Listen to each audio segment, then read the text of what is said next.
আজ বানাবো আলু পোস্ত। পোস্ত এমনই একটা জিনিস, ঘটি বাঙাল নির্বিশেষে সকলের প্রিয়। আলু পোস্ত, ঝিঙে পোস্ত, পোস্তর বড়া, নাম শুনলেই লোক সামলানো কঠিন আম বাঙালি। পুরনো জেনারেশন হোক বা নতুন, এই পদ পাতে পড়লে কেউ না খেয়ে উঠে পড়তে পারবে না। একটা সময় ছিল যখন বেশ সস্তা ছিল এই পোস্ত, কিন্তু এখন এখন আকাশ ছোঁয়া দাম। তাই মধ্যবিত্ত বাঙালি পোস্ত রান্না আর তেমন করে করা হয় না তো, তবে খাওয়াও ছাড়ে না। তবে জানেন কি, পোস্তর স্বাদ বাঙালি পেয়েছে মাত্র 250 বছর আগে। শোনা যায় মুঘল ঘরানায় রান্নার স্বাদ বাড়াতে বা গ্রেভি ঘন করতে হলে পোস্তর ব্যবহার করত বাবুর্চিরা।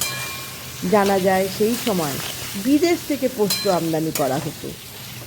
শোনা যায় সম্রাট আকবরের নির্দেশেই নাকি বাংলায় বেড়েছিল পোস্তদানার চাষ।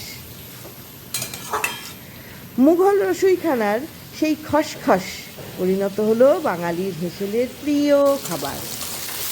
গরম, শীত, শরৎ, নিরামিষ বা আমিষ, পোস্ত যুগ যুগ দিও। তাই আজকে একটু তেল বেশি দিয়ে, কালো জিরে ফোড়ন দিয়ে, আলু ডুমডুম করে কেটে, পোস্ত কাঁচা লঙ্কা দিয়ে বেটে এইভাবে আমি আজকে রান্না করছি আলু পোস্ত। আর নামাবার সময় একটু মিষ্টি দেবো। তো কেমন লাগলো আমার পোস্ত রান্না জানিও। ভালো লাগলে একটা লাইক করো, কমেন্টস করো, শেয়ার করো এবং সাবস্ক্রাইব করে পাশে থেকো। আর অবশ্যই বাড়িতে আলু পোস্ত বানিও। আর পোস্তর ইতিহাস কেমন লাগলো সেটাও শুনিও। তো চলো, আজকের মতো পোস্ত এইটুকুই। তবে এই পোস্ত কিন্তু বিউলির ডালের সঙ্গে অপূর্ব লাগে। ঘটি দেশের প্রিয় খাবার বিউলির ডাল আর আলু পোস্ত, তাই না বন্ধুরা? কি বলো?